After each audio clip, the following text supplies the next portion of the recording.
우리 같이 한 목소리로 한번 읽어보도록 하겠습니다. 18절에서 20절까지 말씀 같이 다 찾으셨나요? 네, 다 찾으셨으면 우리 한 목소리로 같이 읽도록 하겠습니다. 우리가 풍랑으로 심히 애쓰다가 이튿날 사공들이 심을 바다에 떠버리고 사흘째되는 날에 내의 비굴을 그들의 손으로 내어버리라.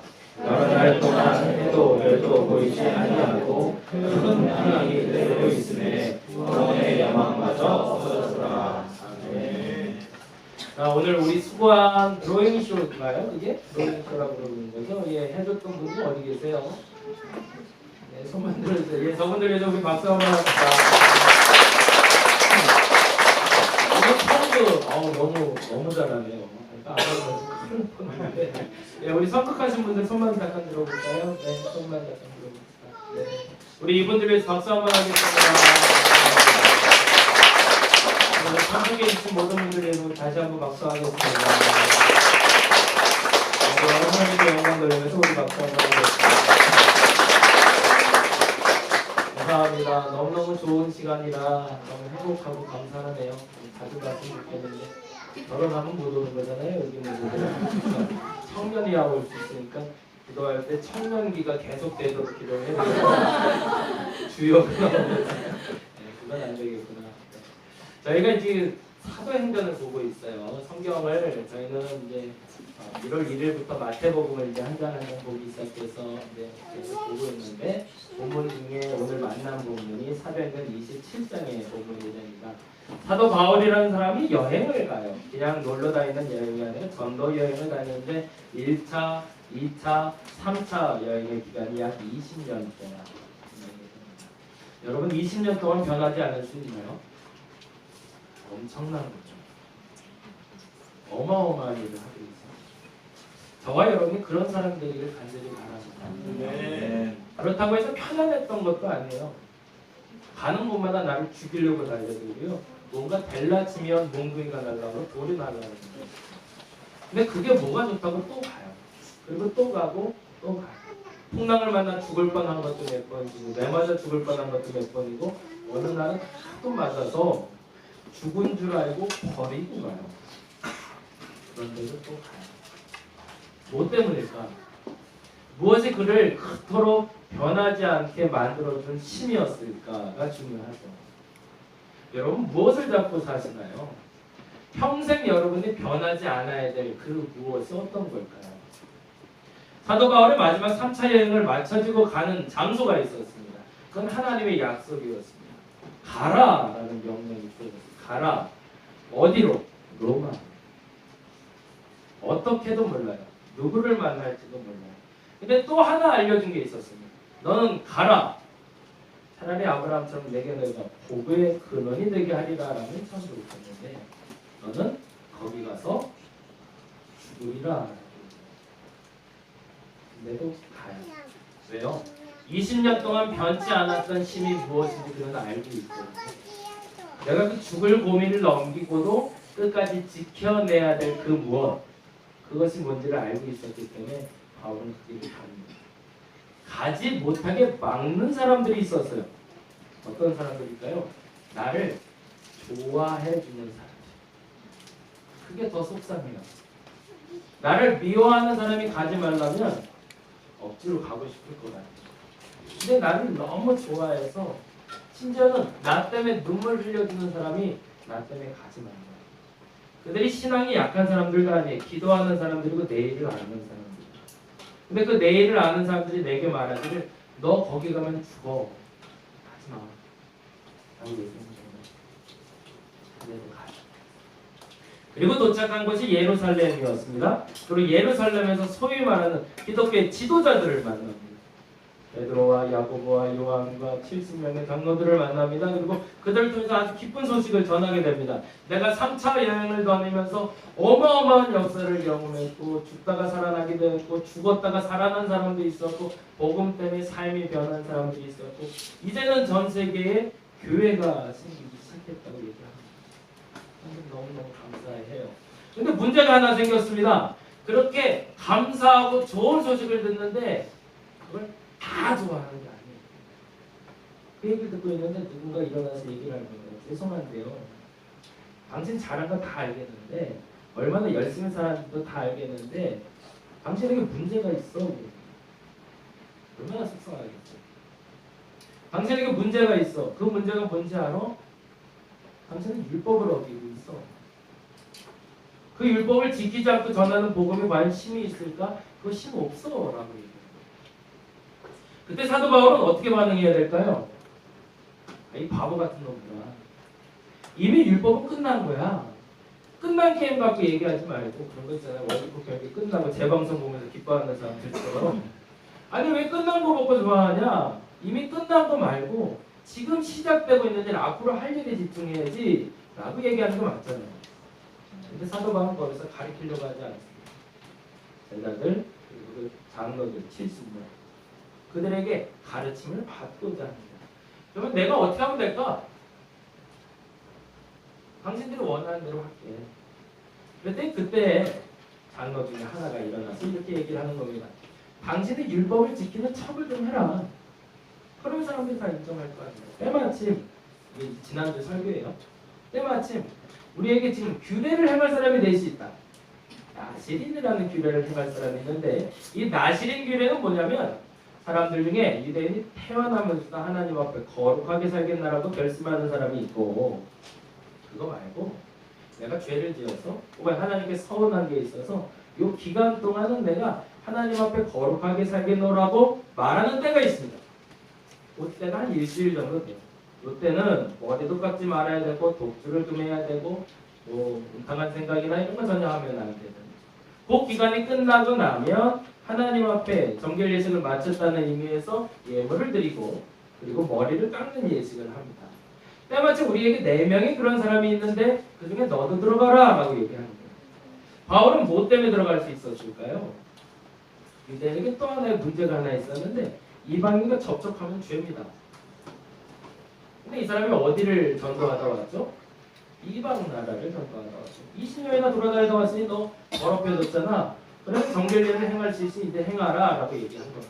근데 대신 한 가지 부탁을 하는데 너 혼자 그 정결례를 할 것이 아니라 이 4명이 같이 애들 예물이 있는데 그들이 좀 가난해. 그들의 예물값도 네가 좀 치러라. 그리고 5명이 같이 가서 예루살렘 성소에 가서 그 제물을 드리면 사람들이 거기에 오라 쟤도 율법 지키잖아 라고 말할 거 아니냐 라고 소위 예수를 먼저 믿는 사람이 얘기를 하는 겁니다. 어떻게 해야 돼요? 사실은 말도 안 되는 일이에요. 당신이 먼저 믿었다고 우리 그거 인정해야 되잖아요. 예수 먼저 믿었다고 예수 더 잘 믿는 건 아닙니다. 늦게 믿었다고 예수 덜 믿는 것도 아니고요. 진짜 배기는 따로 있잖아요. 근데 이 진짜 배기들에게 가짜 배기들이 얘기하고 있는 거라고요. 근데 그때 사도 바울이 그래? 그럼 내가 그렇게 할게 라고 얘기해요. 왜요? 사도 바울이 로마서에서 얘기한 건 나는 복음을 전하기 위해서 그 누군가의 모습으로 변형될 트랜스포머 할 연습이 다 돼 있는 사람이라 어느 순간에도 나는 나를 바꿀 수 있으니까 니들 원하면 그거 해줄게 라고 얘기를 합니다. 그리고 나서 규례를 행하고 나왔는데 똑같은 문제가 발생했어요. 그때 문제가 뭐냐면 하필이면 일주일 동안 규례를 행하면서 아무도 만나지 못하자 기다리고 있던 이방인 하나 그를 통해서 개종한 이방인 하나가 드로길라라는 이방인이 성경 밖에서 기다리고 있었던 겁니다. 바울을 만나고 있고 얼마나 반가워요. 일주일 만에 만났어요. 어이 반갑다고 인사하며 악수를 나누는데 그 모습이 그 해코지했던 유대인에게 들켰어요. 더 봐라 지금 율례 지키고 나와서 한다는 짓이 또 이방인 만나지 않냐.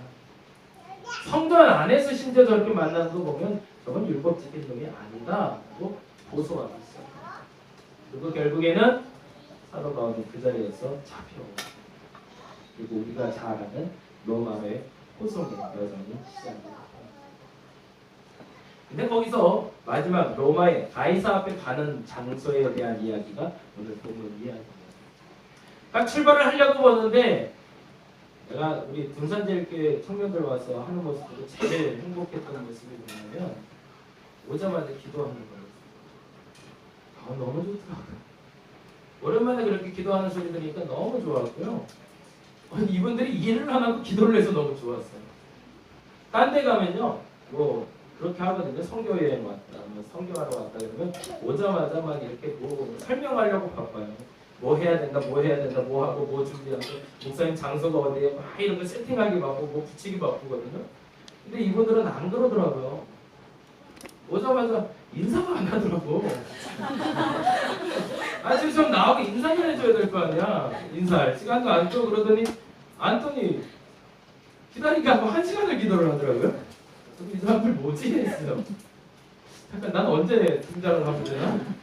근데 기도 끝나고 또 팀별로 기도를 한대요. 그리고 또 팀별로 기도하고 또 가네? 언제 끝나고 나 만나주려나? 근데 밥 먹고 나가더라고요. 언제 만나려고 저러나? 그래서 그랬는데 제일 중요한 게 뭔지를 알았어요. 뭔지를 알고 있는 사람들이 많아요. 여러분 그거 변치 않으시길 바랍니다. 항상 변치 말아야 될 게 기도가 앞서야 되는데 행동이 변치 않았어요. 그럼 100% 실패해요. 사도 바울도 역시 동일하게 풍랑을 만나기 전에 배를 출항하기 전에 기도하기 시작합니다. 그럴 때 하나님 알려주신 거죠. 뭘 알려준 거죠? 네 앞에 풍랑이 있을 거예요. 그 풍랑이 유라굴라라는 역사에도 기록된 엄청난 풍랑, 폭풍이 불려오는 거예요. 사실 오늘 본문이 이거라. 저는 어제 비 올 줄 알았는데 이거 오늘 본문이라 다행인 것 같아요. 풍랑이 온다는 예고를 듣고 사도 바울이 죄인의 몸이지만 선주하고 선장한테 얘기합니다. 지금 심각한 풍랑이 올 것 같다고. 성경이 그렇게 얘기해요. 선주가 그리고 선장이 바울의 말보다 그들의 말을 더 믿더라. 왜 그랬을까요? 그때 날짜가요. 오늘 날짜와 맞나요? 이게 참 재밌어요. 오늘이 며칠이에요? 7월 9일. 요 날이 7월 10일이에요. 참 재밌네요.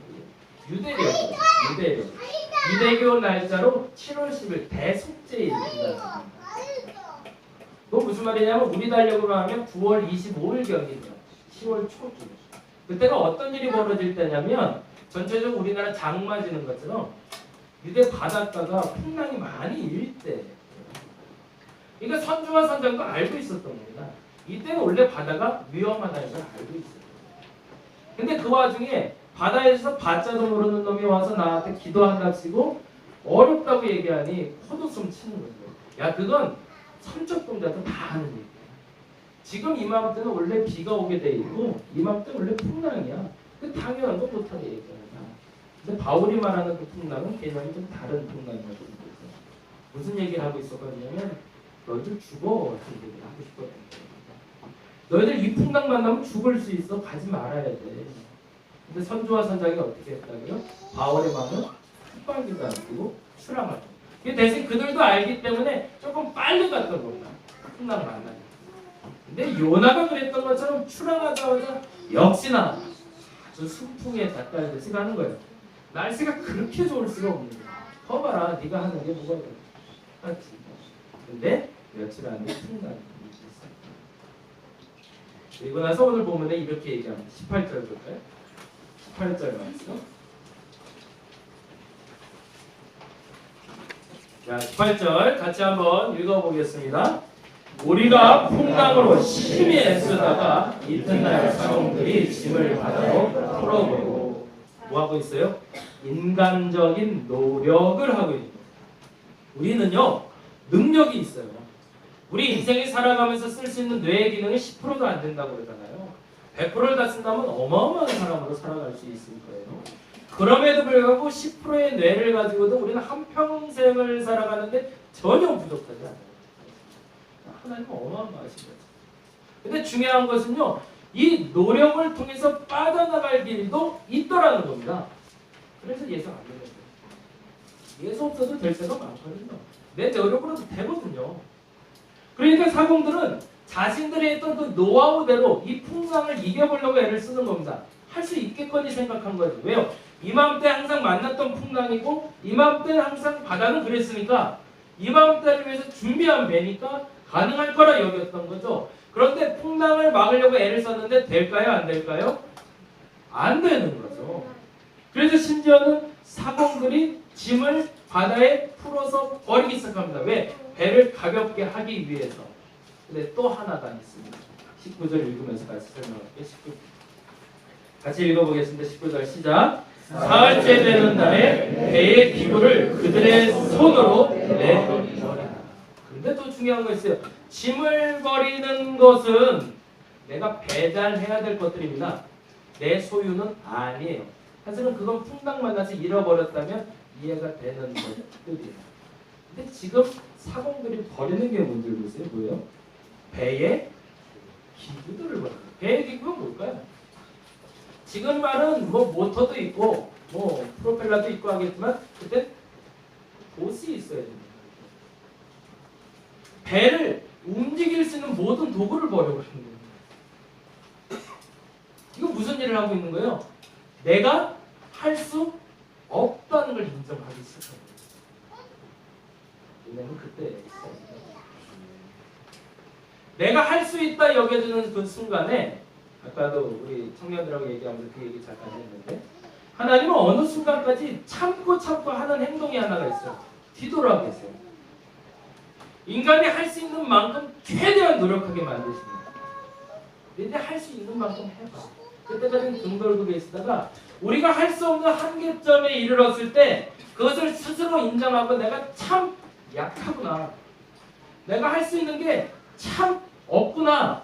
라는 걸 인정하고 내 손으로 내가 소중히 여기고 내 생명을 지켜줄 거라 여겨졌던 것을 내려놓는 순간에 하나님이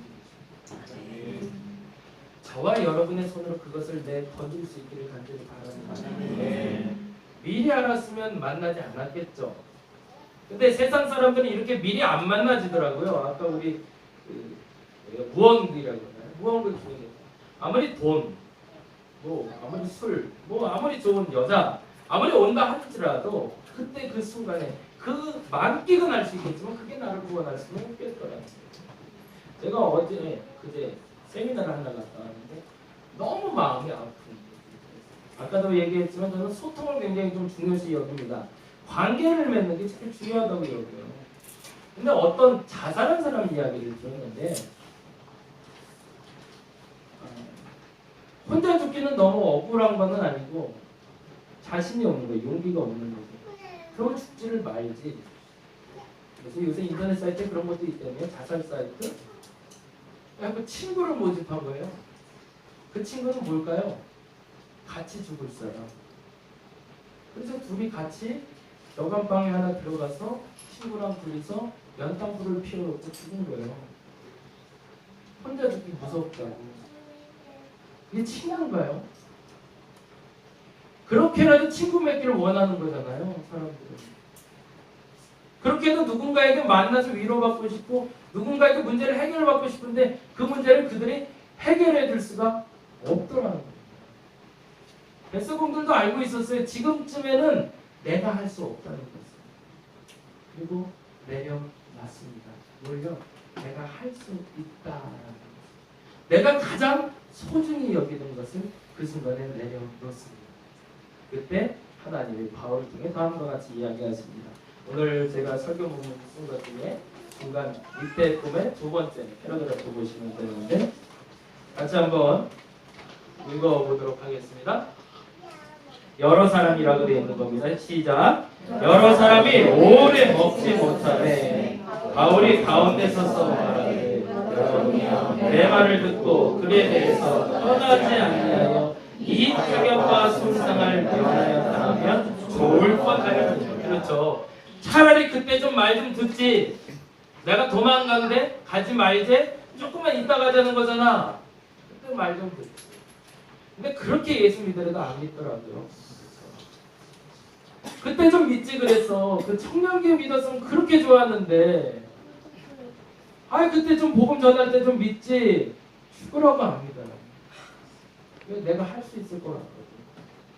내가 이겨낼 수 있을 것 같거든. 내 혼자도 될 것 같거든. 그때 했으면 좋을 뻔하였는데 그러나 또다시 기회를 하나님 허락해 주십니다. 그 다음 읽겠습니다. 내가 너희를 권하노니 이제는 앉지 마라. 너희 중 아무도 생명에는 아무런 손상이 없겠고 오직 배뿐이다. 이 말이 무서운 말인 거 아세요? 아까 사공들이 뭘 버렸죠? 배의 기구들을 버렸어요. 그건 뭐예요? 배만은 보존하려고 한 거예요. 그러니까 하나님은 뭐라고 얘기했어요? 생명만 남고 뭐도 없어진대요? 배도 없어질 거죠. 그 말은 사공들에게는 엄청난 충격이었던 겁니다. 왜냐하면 그럼 무트는 못 타고 가는 거야. 타고 갈 게 없어요. 배까지 없어져. 근데 하나님이 약속하신 겁니다. 이제부터라도 나를 믿으면 너희들의 생명을 보존하리라. 저와 여러분에게 주어진 시간이 생각보다 그리 많지 않습니다. 이 땅에서 누릴 수 있는 것도 참 많지 않습니다. 선택할 것도 참 많지 않습니다. 근데 가장 중요한 것, 아까 말했던 대로 사도 바울을 20년 동안 변치 않게 만들었던 심, 예루살렘에 가면 죽어 라고 말해도 가고 싶었던 그 심, 죽어서도 지키고 싶었던 그 심, 죽을 거 알면서도 그 배 타고 가며 같이 말했던 그 심, 그 복음을 잃지 않기를 간절히 바랍니다. 그 복음은 우리에게 생명을 주었거든요. 근데 이게 항상 갱신되어야 되는데 어느 날 변해요. 또 우리는 지금은 아멘 했는데요, 제가 장담해요. 얼마 안 가 또 변해요. 이 구원에 대해서 늘 항상 반복해서 여러분 마음에 간직할 수 있기를 간절히 바랍니다. 예수께서는 우리에게 생명을 주시기 위해서 그 목숨을 내놓으셨습니다. 이 복음이 정말 선혈처럼 내 안에 피로 흐를 수 있기를 간절히 바랍니다. 그리고 오늘 오신 분들 중에 혹여 아직 예수를 모르는 분이 있다면 다시 한번 점검받았으면 좋겠습니다. 그 예수께서 여러분의 모든 것을 잃어버리지 않고 구원받기를 원래는 원하셨습니다. 그러나 만일에 지금 여러분이 하나님을 만나주지 않으신다면 하나님은 여러분의 모든 것을 잃어버릴 때까지 기다려주실 겁니다. 그리고 여러분의 생명만을 남겨놓고 그때 비로소 얘기하실 겁니다. 너의 모든 것은 사라졌지만 너의 생명만은 보존된다. 그때 이르러 구원을 받는 것이 아니라 그 전에 구원받아 주 예수로 말미암아 누릴 수 있는 그 복을 누릴 수 있는 저와 여러분이 되기를 간절히 바랍니다. 기도하겠습니다.